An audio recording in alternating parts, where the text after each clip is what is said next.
할렐루야. 네. 오늘은 저기 3장 4장 시간이 안 될 것 같으면 3장만 살펴보도록 하겠습니다. 우리가 창세기를 살펴보고 나서 수제기를 보고 있는데요. 1장을 지나서 2장이 되면 모세가 탄생의 이야기 나오고 3장부터 모세 소명이 나와요.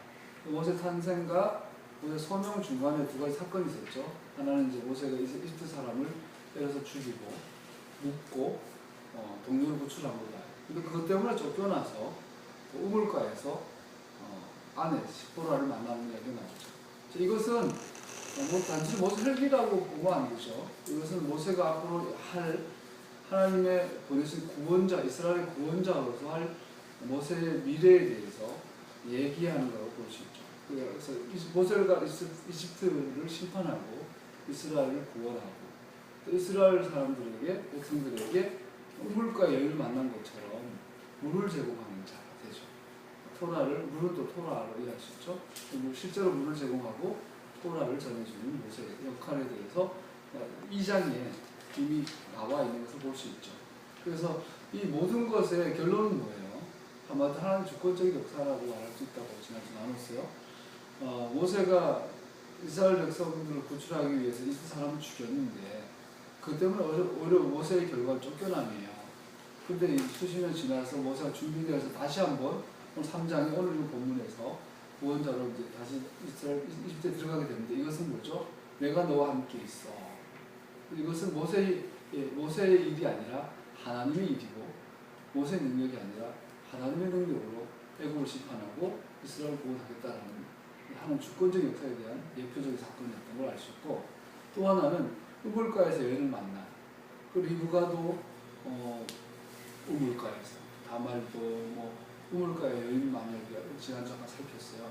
이것도 우물가에서 여인을 만난 사건의 대표적인 것이 이삭과 리브가죠. 그때 아브라함의 종이 리브가를 만나서 이 모든 일들은 하나님이 순적하게 해주신 것이다. 즉 하나님의 주권적인 역사다. 그래서 모세가 이집트 사람을 죽인 사건이나 미디안 광야에서 우물가에서 아내를 만난 사건은 앞으로 모세가 이스라엘을 구원하고 이스라엘 물을 제공하고 광야를 인도하는 가나안 접경까지 인도하고 요소를 세우고 이 모든 일들은 하나님의 주권적 역사인 것을 2장에서 이미 말하고 있는 거죠. 할렐루야. 그리고 3장이 되면 이걸 금방 나왔던 하나님의 주권적 역사라는 게 굉장히 중요해요. 오늘날 우리가 기도 좀 하고 체험 좀 하고 하나님 음성 좀 듣고 은사가 좀 나타나면요 자기가 하려고 모세 오늘 출애굽기에 줄곧 차게 그런 한 가지의 주제가 하나님의 주권이에요. 하나님의 능력, 하나님의 자원, 하나님의 방법, 하나님의 목적이에요. 그 동시에 하나님의 그거를 한마디로 표현하면 하나님의 거룩하심. 그 부분이 계속 나오죠. 그래서 2장 5절을 보면 다시 한번 읽어볼까요? 2장 5절, 3장 5절이요. 보면 하나님 말씀하셨다. 이리로 가까이 오지 말아라. 네가 서 있는 곳은 거룩한 땅이니 너의 신을 벗어라. 되어 있어요. 자, 출애굽기 3장을 시작을 하면서 하나님께서 강조하는 자신의 모습이 뭐죠? 거룩하신 분. 그 나 앞에 함부로 오지 말아라. 신을 벗어라. 이렇게만 이해하면 조금 하나님은 멀리 계신 분이 이해할 수 있어요. 그런데 민수기 12장에 보면 나의 종 모세는 다르다. 그런 나의 원직을 충성스럽게 맡고 있다. 그와는 내가 얼굴을 마주 바라보고 말한다. 출애굽기 3장에서는 하나님께서 모세를 같이 오지 말아 했지만 정작 광야에서는요 하나님께서 모세를 대면하여 얼굴과 얼굴 마주하여 말하고 된다. 명백하게 말하고 모호하게 말하지 않는다. 그는 나주의 모습까지 볼 수 있다. 그런데 너희는 어찌하여 두려움도 없이 나의 종 모세를 비방하느냐. 하나님은 절대적으로 거룩하신 분인 것을 하나님께서 모세에게 처음 만나면서 강하게 어필하시죠. 그러나 그분은 단순하게 거룩하신 분뿐 아니라 굉장히 인격적인 분이신 걸 볼 수 있죠. 그래서 모세는 이것을 몸으로 딱 느끼죠. 하나님 거룩하신 그분은 누구의 간섭을 받지 않는 분, 유일하신 분. 그런데 그분 나와 단독으로 만나주시는 분. 이렇게 모세의 하나님 이렇게 딱 기억이 나겠죠. 그러면서 동시에 가까이 오지 마라. 이 말은 성막에서 예배의 하나님은, 성막에서 예배를 받으시는 하나님은 절대적으로 거룩하신 분이신 것을 나타냅니다. 자, 실로 성막에서 벌어진 하나님의 예배의 전체적인 구조는 이스라엘 가운데 들어오셔서 거하시는 절대적으로 거룩하신 자로서의 하나님의 관점 위에 세워집니다. 그러나 동시에 하나님께서 가까이 오라도 마찬가지죠. 우리가 모세를 하나님 관계를 보면 알았다. 오지 말아라. 동시에 너는 나와 얼굴 대면하여 보는 아주 친밀한 사이다. 이 관계는 성막에서 우리 이스라엘 하나님 관계를 전형적으로 보여주죠. 이 성막의 존재가 뭐예요? 코르반, 성막의 시작이 번제단에서 제사 활동이잖아요. 그 제사의 목적이 뭐죠? 코르반, 가까이 와. 너희가 남녀, 아담 키이데, 사람이면 누구나, 남자든 여자든 유아든 노인이든 누구든지 내게 가까이 오려거든 번제는 이렇게 드리고 소제는 이렇게 드려라. 이게 레위기 있잖아요. 성막의 첫 번째 목적은 하나님에게 가까이 가는 것이에요. 그런데 문제는 가까이 갈 때 자기 마음대로 무시로 아무 때나 아무 방법으로 가면 어떻게 되죠? 나사가 알기처럼 죽어요. 절대적인 방법이 있어요. 하나님이 명한 성막의 제의 절차, 정해진 시간에, 정해진 재물을 정해진 장소에, 정해진 사람이 정해진 방법으로 드려야 돼요. 그런 절대적인 절차를 빼고 무시하고 내가 하나님께 가까이로 했다고 내 마음대로 갔다가는 죽어요. 이 거룩하심과 인격적인 하나님이 동시에 우리에게 보여주신 것을 볼 수 있죠. 오늘날 우리 신앙에도 반드시 회복되어야 되는 모습이죠. 3살 버릇 여든 간다고 3살에 할아버지 수업 막 자꾸 남기는 거 예쁘다 그러면 여든 데서도 버릇 없다 그러죠.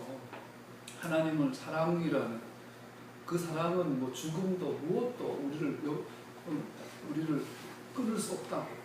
하나님의 또 버릇을 위해서 큰일 나요. 하나님은 거룩하신 분, 그분은 그 절대적으로 거룩하신 분인 것을 반드시 기억해요. 이것을 가지고 하나님 경외함을 가지고 하나님 앞에 가까이 나가 친밀한 속으로 들어가는 법을 배워야 할 줄 믿습니다. 그리고 6절에 보면요.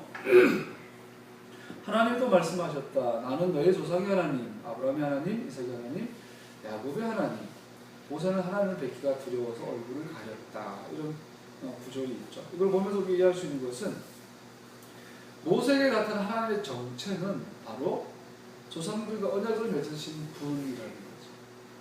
조상들과 언약을 맺으신 분. 이제 하나님은 모세에게 자신의 정체를 내 조상의 하나님으로 밝히시면서 그에게 자신의 계획을 말씀하신 대로 나아가고 있습니다. 모세는 이스라엘 백성을 애굽의 굴레로부터 구원하여 그들 조상에게로 약속한 땅으로 데려가는 구원자가 될 것입니다. 모세에게 너는 거룩한 하나님을 다가오신 그분은 다름 아닌 조상들과 언약을 맺으신 하나님이시다. 그래서 이 조상들의 언약이 있다해서 모세가 소명을 갖고 부름받았고, 그리고 그 언약이 있다해서 모세를 이스라엘 구원자로 파송하고 있는 것을 볼 수 있어요. 그래서 우리가 2장 마지막 절에서 뭐죠? 이스라엘이 400년 동안 고통당하다가 하나님을 탄원하죠. 그때 하나님께서 그들을 무엇을 보고 기억하시죠? 아브라함과 이삭과 야곱과 맺었던 언약을 기억하사 이스라엘을 돌아보시게 되신 거죠. 자, 그리고 다가오신 하나님을 좀 이따가 나의 이름은 주 하나님이다. 나는 나다. 하나님의 이름은 뭐죠? 이스라엘과 언약을 맺는 분과 관계가 있어요. 아도나이 엘로힘, 아도나이 주님. 자꾸 여호와 야훼 이래 부르는데 우리 교회는 안 불러요. 함부로 부르지 않았으면 좋겠어요. 학문적으로도 학자들 사이에서 여호와는 아예 말도 안 되는 이름이고 야훼는 전혀 뭐 그렇게 하나님의 이름 야훼라는 근거가 없어요. 그냥 대대 몇천 년 동안 흘러왔던 유대인들이 불렀던 아도나이를 부르면 될 것 같아요. 주 하나님. 우리는 여러분을 안 쓰려고 노력하는데, 그래서 주 하나님의 이름 자체가 이스라엘과 언약을 맺으시는 것만 강조가 되어 있어요. 그래서 함부로 아도나이라고 이방인들을 부를 수 없는 거죠. 이걸 통해서 알 수 있는 것은 모세가 이스라엘의 구원자로 파송을 받는데 그는 언약에 근거하여서 구원자로 보는 것을 볼 수 있다고 할 수 있죠. 그러면서 그는 이스라엘 백성을 하나님의 예배에 최고의 관심을 갖는 백성으로 만들자라는 거죠. 이따가 3장 끝을 보면 좀 살펴보겠지만 굉장히 중요한 구조예요. 아브라함과 이삭과 야곱 조상들과 언약을 맺으신 하나님이 그 언약을 기억하셔서 모세를 준비시키시고 모세를 부르시고 모세에게 소명을 주시고 모세를 파송하시고 그리고 모세는 가서 이스라엘을 구출해서 어떤 백성으로 만들죠? 예배하는 백성. 다른 말로 하면 하나님을 섬기는 백성. 다른 말로 말하면 섬기는 자. 아보다. 이 아보다라는 단어가 최초 어디에 쓰여지죠? 아담이 에덴 동산에서 아보다 하도록 또 사마를 하도록 창조되었어요. 그 에덴에서 아담의 기능을 회복하는 백성. 이 구조를 보세요. 아담이 신라고 한 인간에게 하나님의 족장들을 세우시고 족장들과 언약을 맺으시고 모세를 그 족장을 기억하셔서 모세를 세우시고 모세를 보내시고 모세를 통해서 그 백성을 구원하여서 그 백성은 다시 아담 같은 아보다의 사람으로 민족으로 회복하는 이 전체 그림. 이것은 우리가 오늘날 구원론이 봐둔데 토라를 배우면서 구원론이라는 말 자체가 그렇게 쓰이진 않죠. 구원론이라고 접근하는 자체가 좀 어폐가 있죠. 그래서 하나님의 구원의 여정들은 하나님의 약속, 부르심, 파송, 그리고 패사, 그리고 뭐죠? 아보다. 이 전체의 그림이 구원의 전체의 완성이라고 볼 수 있어요. 그래서 아브라함이 언약을 기억하셨다 그런데 돌아보세요. 구원을 이야기할 때 아브라함의 언약을 이룰 수가 없는데 구원의 내용을 한번 가져봅시다. 아브라함의 언약의 12장 1절을 보면 너는 본토 친척 아비 집을 떠나 내가 내게 지시하는 땅으로 가라. 그리고 레크레카라는 단어를 쓴다고 그러죠. 레크레카. 영어 다 사전에 보면 레카는 그냥 명령문이에요. 너는 가라. 레카. 근데 너는 가긴 가라. 어디로 가냐고 직역을 하면 너는 너에게로 가라. 뜻이라는 거죠. 그래서 아브라함의 언약을 살펴보면 재밌는 게 아브라함이 여기 있어요. 갈대 우르에 있어요. 그래서 너는 너에게로 가라. 난 여기 있는데. 그래서 뭐예요? 내가 내게 지시할 땅. 너는 이 땅에 있지만 저 땅이 있어요. 하마코 그 땅이 있어요. 그래서 너는 그리로 가라. 그러면서 거기에 너가 있더라. 네가 갈대아 우르란 땅에 있는 아브라함 말고 내가 내게 지시할 땅에 있는 아브라함에게로 가라. 너는 너에게로 가라. 레크레카. 이게 아브라함의 언약의 핵심이에요. 이 전체의 그림을 한마디로 땅이에요. 땅. 그래서 이 땅은 우리가 단편적으로 보면 굉장히 하나님께서 사람보다 소중히 여기는 볼 수 있어요. 예루살렘을 공격하고 예루살렘을 저주하는 민족들 하나님 다 없애버려요. 그 땅을 그렇게 소중히 여겨요. 근데 아브라함이 그 땅을 떠나죠. 엄밀히 말하면 땅을 찾아 떠나지만 사실은 자기를 찾아 떠나는 거예요. 진정한 아브라함, 진정한 나, 진정한 자기. 우리가 패삭을 지나서 무교절로 들어가면 무교절 동안 뭘 먹어요? 마짜를 먹어요. 마짜가 상징하는 게 뭐예요? 진정한 나. 진정한 나를 우리 예수님이 뭐라고 표현하는지 아세요? 인자가 사람의 아들. 여러분 원판불변의 법칙 있죠. 성형수술 많이 해서 너무 예뻐서 결혼했는데 애를 낳았더니 전혀 천보내로 나온 거야. 알고 보니까 여자가 다 뜯어고친 거야. 견적 1억 2천. 근데 애를 낳았더니 애는 그대로 엄마의 모습을 닮아요. 옛날로 막 원래 원판불변의 법칙. 그죠? 마치 같아요. 누가 농담하다가 여자를 여쭤봐요. 너는 너에게로 가라 그랬어요. 아브라함은 사실은 그 땅을 찾아 하나님 지시할 땅으로 갔지만 자기 사실은 진정한 자기를 찾아간 거예요. 그래서 어디서 자기를 찾죠? 모리아 산에서. 아들 이삭, 사랑하는 자, 독자, 외아들을 하나님보다 덜 사랑하는 그 자리. 하나님이 순종하는 그 자리. 그래서 죽음 가운데서 아이를 살릴 것을 믿었던 믿음의 자리. 거기서 아브라함은 진정한 자기를 가져요. 그 땅에서 하나님의 성전이 세워져요. 그 땅. 자, 엄밀히 말하면 그래서 보세요. 여러분과 내가 착각하고 사는 게 지금 여러분과 내가 자기를 보는 모습이 진정한 자기가 아닌 거죠. 무교절마다 맞자를 먹이면서 우리 뭘 기억해요? 밀가루와 물 외에 첨가된 모든 것을 다 빼버립니다. 여러분과 내가 케덴, 물이 있었던 자리 케덴. 에덴에서 강의 하나 발언했는데 발언한 그 원래 황지가 발원지인 것처럼 에덴에 있었던 하나의 강의 발원지인 케덴에 있었던 하나님의 크기, 하나님의 자궁, 물이 있었죠. 그 케덴에 있었던 거기에 있었던 여러분과 나의 모습. 이것이 우리 땅에 와서는 수많은 첨가된 것들로 지금 나를 구성하고 있는 거. 수많은 기업들, 경험들이 지금 나를 만들었어요. 그래서 나는 어떤 게요? 열등감에 쪄들어 있고 죄인으로 살아가고. 이것이 내가 진정한 내 모습이 아니라는 거죠. 나의 첨가물을 다 제거하고 케덴에 있었던 흙과 물로만 존재했던 하나님의 말씀으로만 존재했던 나의 원래의 모습을 찾아서 가는 것이 구원의 여정입니다. 그래서 이 언약 아래서 그때 그 모습, 에덴에서 아담이 있었던 그 모습, 원래 케덴에 있었던 나의 원래 모습의 특징은 섬기기, 아부다. 그죠? 예배하는 삶. 그래서 모세가 내려가서 이스라엘 구출해서 이 산에서 뭘 해요? 예배 드리려 합니다. 이것은 전체적인 레크레카에다가 완성됩니다. 재밌는 거는 천한 만민이 복을 받겠다. 천한 만민이 자기를 발견하게 될 거다. 진정한 자기를 발견하게 될 거다. 소크라테스가 하나님 없이 고민하다 진리 하나 깨달았어요. 네 자신을 알아라. 그것도 어떤 신전에 있던 글이라 그러죠.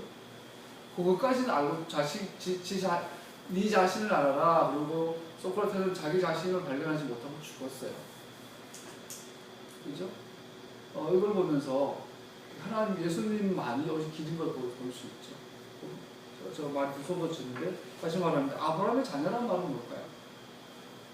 자기를 발견한 자, 맞자임을 발견한 자, 하나님의 은혜의 산물, 하나님의 피조물인 것을 발견한 자가 되죠. 우리 11절 12절 읽어보면요. 모세가 한 게 아니었다. 제가 무엇이라고 감히 바로에게 가서 이스라엘 자손을 이집트에게 이끌어내겠습니까? 내가 너와 함께 있겠다. 네가 220절에서 이끌어낸 다음에 내가 이 산 위에서 하나님을 예배하게 될 때 그것이 바로 내가 너를 보냈다는 징표가 될 것이다. 너희가 이 산에서 예배하게 될 때에 내가 너를 보낸 징표가 될 것이다.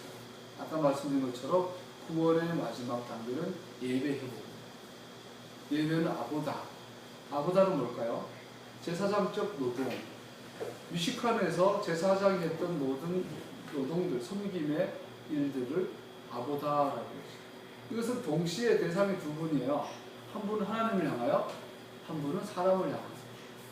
제사장은 중보자 역할이죠. 사람의 것을 가져와서 헌제자가 와서 자기 번제물 자기가 직접 잡아서 거기다 안수를 해서 절여서 주면 제사장은 가서 그를 옮겨 운반하는 자죠. 아보다하는 자죠. 그래서 사람을 섬기는 자예요. 사람의 제사를 돕는 자예요. 그래서 가지고 번제단에 올려서 태워드리면서 하나님께 아보다하는 자예요. 이 아보다는 먼저 하나님을 섬기고 동시에 사람을 섬깁니다.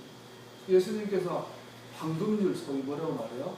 너는 남에게 대접받고자 하는 대로 남을 대접하는 사람.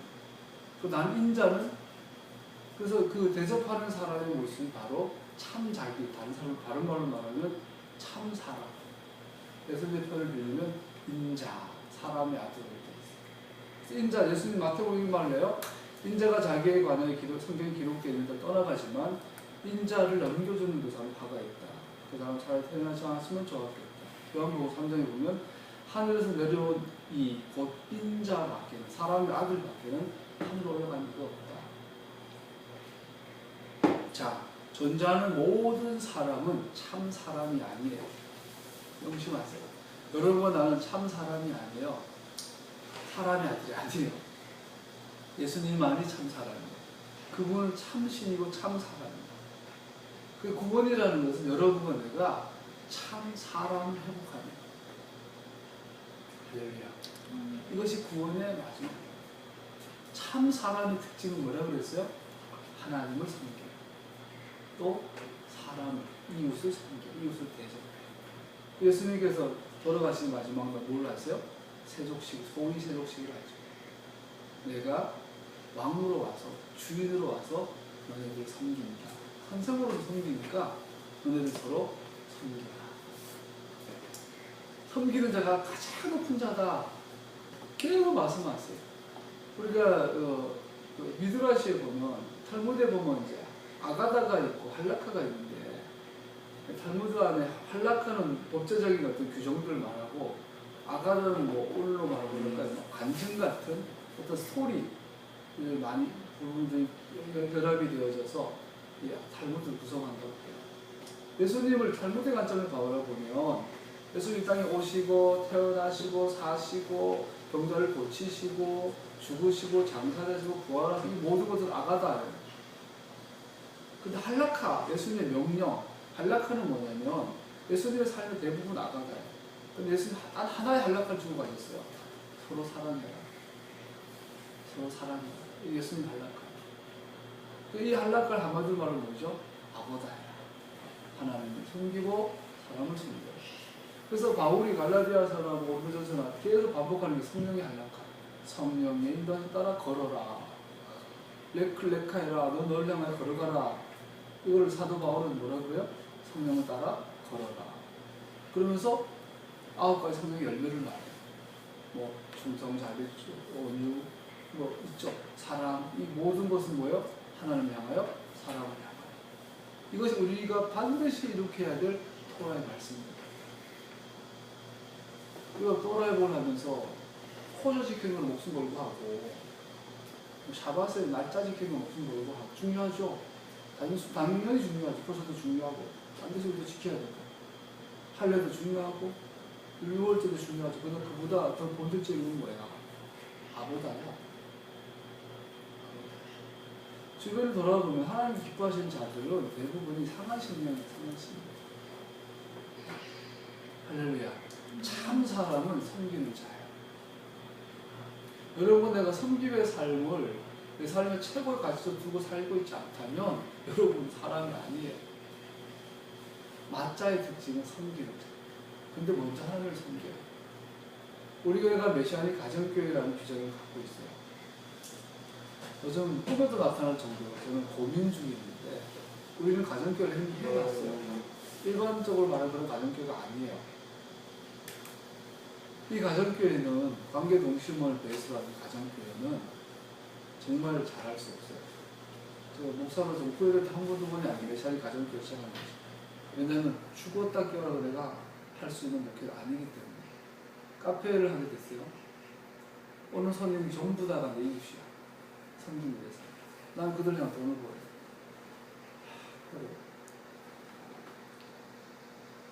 그냥 일반 목회는요, 설교만 잘하면 되죠. 막말로. 목사가 설교만 잘해도 50% 먹고도 가요. 60, 10% 먹고도 가요. 설교만 잘하면. 거기다가 기도회가 병행을 고쳐주면 이 목사는 뭐 성격이 어떡하든 돈 문제가 있든 여자 문제가 있든 웬만하면 넘어가요. 죽을 때까지 잘 먹고 잘 살아요. 막말로 목사는 설교 하나 가지고 먹고 살 수 있어요. 부부관계가 어쨌든 간에 목사 자녀가 마약을 하든 무슨 짓을 하든 설교만 잘하고 능력만 나타나면 주의 종이야. 한국 다른 나라도 마찬가지겠죠. 그런데 메시아닉 가정교회는 그게 안 통해요. 설교를 하면 할수록 사람들의 라이프를 드러내요. 설교가 아니라 라이프를 보여줘요. 사람은 듣는 것을 변하지 않고 보는 것을 변합니다. 이게 가정교회. 보여줘야 돼. 내가 성경을 읽고 깨달으면 깨달을수록 이걸 보여줘야 돼. 이게 가정교회야. 그러니까 너무너무 지금까지도 목회를 죽쓰지만 앞으로도 죽쓸 거예요. 잘할 수가 없어요.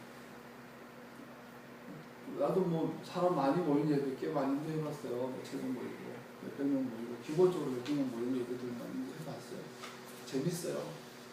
설교 뭐 열심히 전하고 나면 사람들이 뭐 몰려가고 밥 먹자고 그러고 부르고 참 설교만큼 사기치기 쉬운 게 없는 것 같아요. 사람들은 설교를 원해요. 라이프를 원하지 않아요. 메시아닉 가정들 라이프를 원해요. 왜 그럴까요? 참 사람은 설교하는 자가 아니라 보여주는 자. 하나님을 섬기는 것을 사람을 섬기는 것을 보여주는 것이 참 사람. 이게 구원의 완성이에요. 그 인본주의적인 박애주의적으로 말하는 게 아니에요. 철저히 성막의 구조 안에서 예수님의 본을 안에서 말하는 아보다는 오늘날 한국교회가 여러분과 이 아보다의 사람으로 회복되지 않는다면 그런 사람으로 향하여 아브라함을 부른 거예요. 그래, 너는 너에게로 가라. 내가 네게 지시했다. 그래서 하나님 보시기에 포부한 사람은 하나님이 정한 그 땅에서 하나님과 함께 사는 자, 아보다는 자입니다. 그러한 삶으로 회복되지 않는다면 여러분과 나의 기도는 지절거림이 될 것이고 여러분과 내가 드리는 헌금과 예배는 헛된 제사가 될 것이고 주님께서 심하다면 하나님께 그러실 거예요. 역겹다. 누가 성전 문을 닫아버려라. 마당만 밟는 예배는 싫다. 내가 토하여 내치고자 합니다. 뜨뜻미지근한 설교 만능주의. 이건 저주의 시작이에요. 목사들 설교에 대해서 막 경쟁적으로 잘 보려고 깊이 막 새로운 해석을 보려고 성도들 설교 잘하고 우리 목사님 아보다 잊어버려. 이건 아브라함의 언약의 본질을 완전히 훼손합니다. 아브라함의 언약의 본질은 너는 그 땅에 있는 그 사람이 되어라. 에덴에 있었던 아담을 회복하여라 이거예요. 오늘날 모세가 아브라함의 언약을 기억하사 이스라엘을 돌아볼 마음을 품으시고 사람을 찾아서 모세를 선택하시고 준비시키고 모세를 보내서 하시는 말씀이 뭐죠? 너희가 이 산에서 예배하게 될 아보다함을 회복하게 될 것이다. 이 산에서. 이것이 표적이 될 것이다. 첫 번째로 이스라엘 모세 너에게 표적이 될 것이고 두 번째로 이 글을 읽는 모든 독자에게 표적이 될 것이다. 모세오경을 공부하는 여러분과 나에게는 반드시 참 사람을 부를 수 있습니다. 명시가 될 줄 압니다. 할렐루야. 사도 바울이 여기서 성령의 열매라고 했어요. 다른 말로 뭐죠? 여러분 내가 백날 죽어서 노력해봐야 우리 충성의 열매를, 절제 열매를, 자비의 열매를, 사랑의 열매를 못 맺어요. 오직 성령으로만 할 수 있는 열매예요. 그래서 주님께서 네 자신을 부정해라. 자기의 자아의 죽음을 선언하고 나를 따라와. 인자는 참사, 하나님만이 참사랍니다. 할렐루야. 인자는 섬기를 받으러 온 것이 아니라 섬기러 왔으며 많은 사람을 구원하기 위하여 실을 몸값으로 자기 목숨을 내어주러 왔다. 인자의 특징은 섬기러 왔다. 그래서 예수님께서 내가 너희를 섬겼으니 너희를 섬겨라. 서로 사랑해라. 내가 너희에게 새 언약을 주니 새로 단락화를 주는데 서로 사랑해. 이게 새 언약의 백성인 줄 알아요. 할렐루야. 오늘 여러분 내가 교회에 오래 다녔지만 너무나 멀리 떠났어. 교회에 그러면 막 모여가지고 예배 드리고 이게 교회인 줄 알아. 그건 잘못된 이미지예요. 그죠? 목사 그러면 성경으로 돌아가고 넥타이 내고 성경 들고 다니는 목사인 줄 알아요. 그건 목사가 아니에요. 목사인지 권사인지 장로인지는 아보다의 삶을 드러나요. 우리 교회의 언어로 표현한다면 메시아닉 가정교회 목자 목녀의 삶에서 드러나요. 여러분 나의 인생의 부르심은 바로 섬기는 자의 삶을 사는 것이에요. 할렐루야. 이것을 위해서 우리가 반드시 필요한 게 시간의 조건입니다. 시간을 확보하는 삶이에요. 그래서 물질도 필요하고 시간도 필요하고 물론 마음은 더 필요하고 그런 교회로 부르신 줄로 믿습니다. 너는 너에게로 가라. 그리고 오늘 3장에 보면 14절 읽어볼까요? 하나님 모세에게 말씀하셨다. 나는 곧 나다. 너는 이스라엘 자손에게 이르기를 나라고 하는 분이 너를 그들에게 보냈다고 하라. 자, 모세가 하나님께 소명을 받아요. 이제 그런 구원자, 아보다 하는 백성을 만드는 구원자로 내가 너를 보낸다. 그때 모세가 첫 번째 반응이 뭐죠? 내가 누구 간데? 우리 이 모세가 내가 누구 간다 할 때 기가 죽어서 의문과 두려움으로 반응했던 것을 이해하지 말고 오히려 모세가 이제는 진정한 겸손을 깨달은 자가 된 것으로 이해할 수 있겠죠. 내가 누구 간데 놀라운 사실은요. 내가 누구 간데에 대해서 하나님께서 모세한테 너는 모세야. 내가 너를 선택해 이렇게 설명하지 않아요. 어떻게 대답하는지 아세요? 내가 누구 간데에 대답해서 하나님께서 이렇게 말씀하셨어요. 내가 너와 함께 있겠다. 하나님의 선문답 같은 대답이세요. 모세가 내가 누군가인데 이런 일 감히 할 수 있겠어요. 하나님께서 내가 너와 함께 있겠다. 하나님 주권을 내리는 것을 볼 수 있죠.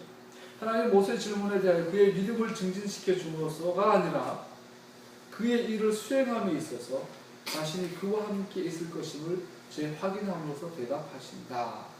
굉장히 중요하죠. 다시 말씀드립니다. 우리는요, 하나님께서 말씀하시고 비전을 주시고 소명을 주시면 내가 믿음으로 달려가면 되는 줄 알아요. 착각하지 말아요. 구원은 믿음으로 받는 게 아니에요.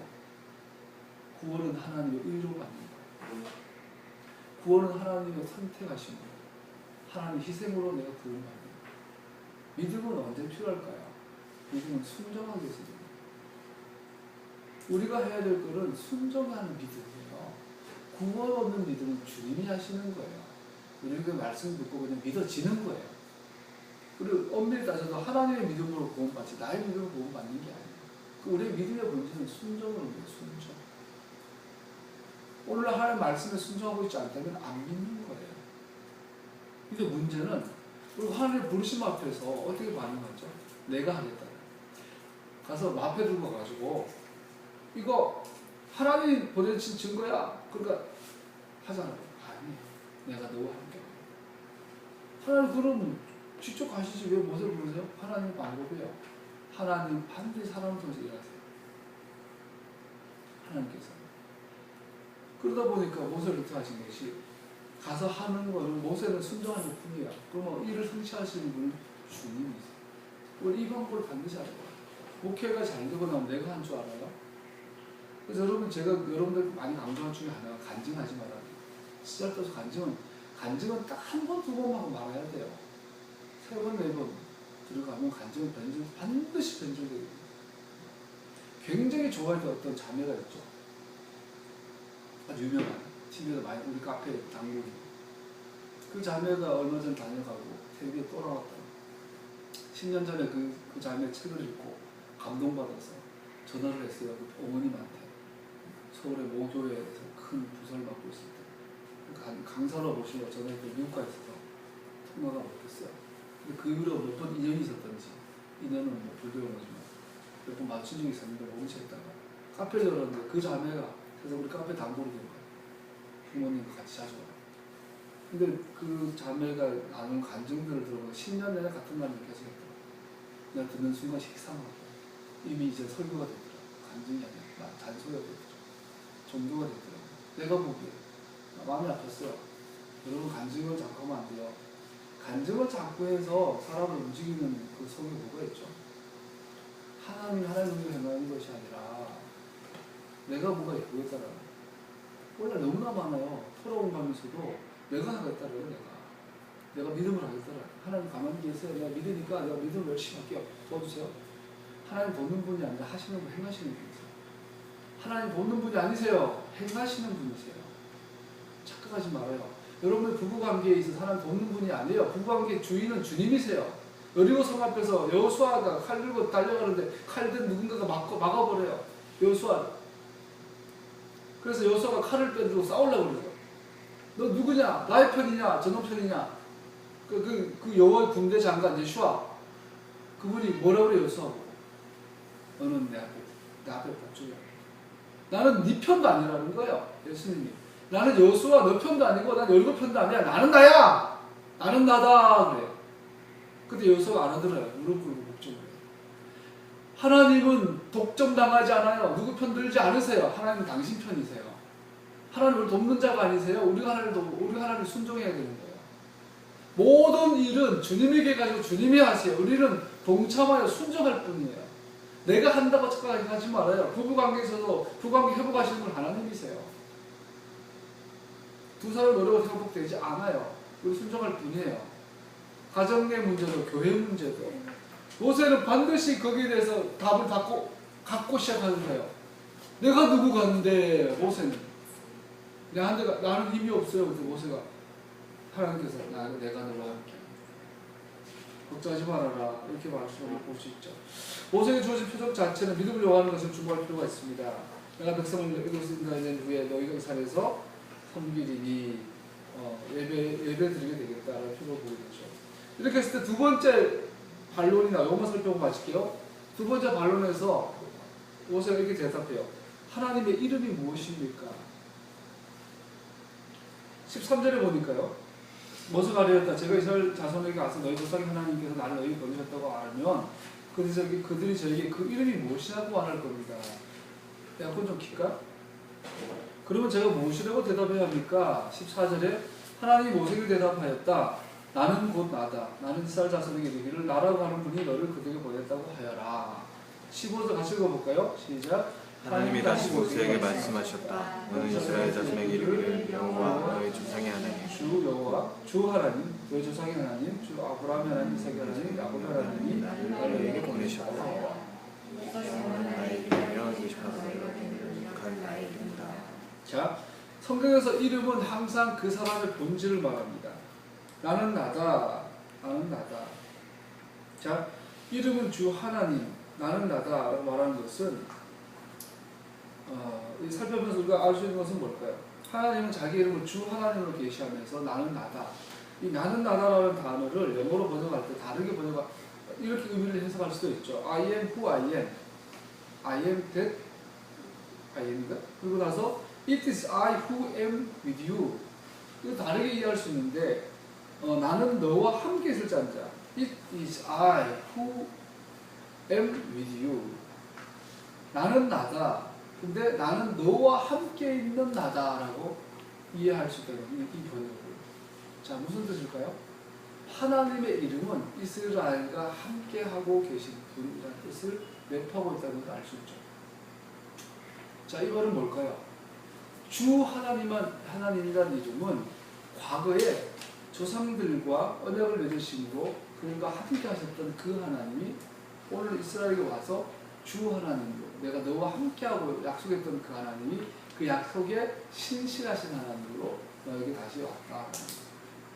하나님의 이름은 이스라엘과 함께하는 분, 주 하나님은 이스라엘과 함께하심을 약속하신 분, 또한 그 약속을 기억하시는 분이라는 뜻입니다. 그럼 하나님은 모세에게 자신의 이름을 주심으로써 모세 및 그 백성들과 함께 계실 것을 약속하셨을 뿐만 아니라 또한 약속 그 자체를 회상시키셨던 것입니다. 우리와 함께 계시는 그분. 할렐루야. 자, 하나님의 이름 자체가 이스라엘과 함께 계시는 분이라는 것을 말씀하고 있고 동시에 그것을 항상 잊지 않는 분이라는 것을 우리는 알 수 있죠. 하나님의 말씀은 먼저 족장들에 대한 하나님의 약속을 되돌아 보게 합니다. 그래서 요한복음 4장에 보면요 이런 표현이 나와요. 제가 이 구절을 준비하면서 브리타타를 찾아보니까 선생님 예배할 곳이 예루살렘에 있다고 합니다. 예수께서 말씀하셨다. 요한복음 4장에 보면 우물가 여인이 나오죠. 여자여 내 말을 믿어라. 너희가 아버지께 이 산에서 예배를 드려야 한다거나 예루살렘에서 예배를 드려야 한다거나 하지 않을 때가 올 것이다. 자, 사마리아 사람들이 믿는 그리심 산이나 유대인들이 믿는 예루살렘 산에서 예배 드려야 한다고 하지 않을 때가 올 것이다. 그때가 언제예요? 지금 우리 여기서 예배 드리잖아요. 왜? 성령이 내 안에 계십니까? 내 몸이 성전이니까 우리 여기서 예배 드리기 가능해요. 성전이 없으니까 지금 예수 말씀하신 거죠. 너희가 알지 못하는 것을 예배하고 우리가 아는 분을 예배한다. 구원은 유대 사람들에게서 나기 때문이다. 참되게 예배드리는 사람들 영과 진리로 우리가 지금 영과 진리로 예배드리죠. 이거 헬라어 그때 학교에서 배워보니까 선생님이 교수님이 영과 진리로라기보다 정확한 번역은 영즉 진리로 성령으로 토라로 예배드리는 여러 우리를 말하는 거죠. 영과 진리로 하나님께 예배드릴 때가 온다. 지금이 바로 그때이다. 그죠? 하나님께서 이렇게 예배드리는 사람 찾으신다. 그렇게 말하면서요. 하나님 영이시다. 그리고 하나님께 예배드리는 사람은 영과 진리로 예배드려야 한다. 여자가 예수께 말했다. 나는 그리스도로 가는 메시아가 오실 것을 압니다. 메시아가 오시면 우리에게 모든 것을 알려주실 것입니다. 이렇게 말해요. 그때 예수님의 대답이 돼요. 예수께서 말씀하셨다. 너에게 말하고 있는 내가 그다. 자, 나는 그다와 조금 다르지만 하나님이 인간에게 내가 그다라고 다시 말했던 또 떠돌아온 장면이에요. 내가 그다. 많은 것을 기억하게 하는 내용이겠죠. 내가 그다. 그러면서 영과 진리로 예배 드리는 때가 오늘 바로 지금이다. 내가 네 앞에 있는 이때가 바로 영과 진리로 예배 드리는 때다. 내가 곧 그다. 자, 여기서 내가 곧 그다. 너는 너에게로 가라. 이 전체 구조에서 아까 다시 한번 설명하지만 반복되어지는 하나의 단어가 뭐죠? 예배요, 예배. 그죠? 아브라함 보고 레크레카해라. 넌 너에게로 가라. 그래서 그 약속을 기억하신 하나님이 이스라엘 찾아오시고 모세를 보내시고 모세는 그들을 구출해서 약속의 산에서 와서 뭘 하죠? 예배드리게. 예수와께서 예배에 대해서 고민하는 한 여인을 찾아오셔서 영과 진료들이 참 예배에서 설명을 드리면서 뭐죠? 내가 곧 그다. 내가 그다. 그래서 그러면서 모세를 통해서 하나님께서 계획하신 이스라엘의 모습은 뭐죠? 참 사랑. 하나님께서 예수님께서 결혼을 5번, 6번도 한 여자를 향하여 요구하시는 게 뭐죠? 참 사랑. 그래서 이 장면 그 뒤에 이 여자가 즉시로 동네상면 뛰어가서 뭐라고 해요? 메시아 오실 것을 압니다. 그거 오시면 우리에게 모든 것을 알려주실 것입니다. 예배가 무엇인지 가장 고민을 이 여자의 고민 예배였던 것 같아요. 참 예배. 그래서 이제는 답을 얻은 거예요. 뛰어가서 뭘 한 줄 알아요? 이 여자가 동네 사람들에게 자기 치부를 드러내요. 무슨 말이죠? 자기 불순물을 제거하기 시작해요. 자기를 찾기 시작합니다. 여러분 와보세요. 메시아 같은 분을 만났어요. 저분이 메시아 같아요. 저분이 내게 있었던 모든 일을 다 말했어요. 그럼 뭐죠? 직전까지 이 여자는 자기의 치부를 숨기고 싶었죠. 결혼을 5번, 6번에 한 여자. 동네 헌치가 그 창피해서 대낮에 물 들어온 여자. 사람들을 피해 다니는 여자. 자기에 대한 열등감, 그죠? 자기 속에 있는 창피, 수치를 감추기 위해서 살았던 여자. 뭘 해도 안 돼. 그런 여자. 그런데 메시아를 하나님을 만났어요. 구원자를 만났어요. 그랬더니 이제는 나가서 언제 그랬냐는 듯이 사람들에게 자기 치부를 일부러 없애버려요. 뭘 의미하죠? 맞짱가 되기 시작한 거예요. 자기가 살면서 왔던 수많은 왜곡들을, 불순물들을 제거하는 거예요. 메시아라는 고을 앞에서 살아있는 리빙 토라 앞에서 이 여인은 자기를 발견하는 거예요. 할렐루야. 그래서 뭐라고 그래요? 내가 메시아를 만났다. 이것을 보고 구원이다. 그 즉시로 제자들이 와서 예수님 배고프시죠? 떡을 드니까 나는 배고프다. 예수님 몸은 배고팠을 거예요. 예수님의 마음은 배불렀어요. 왜요?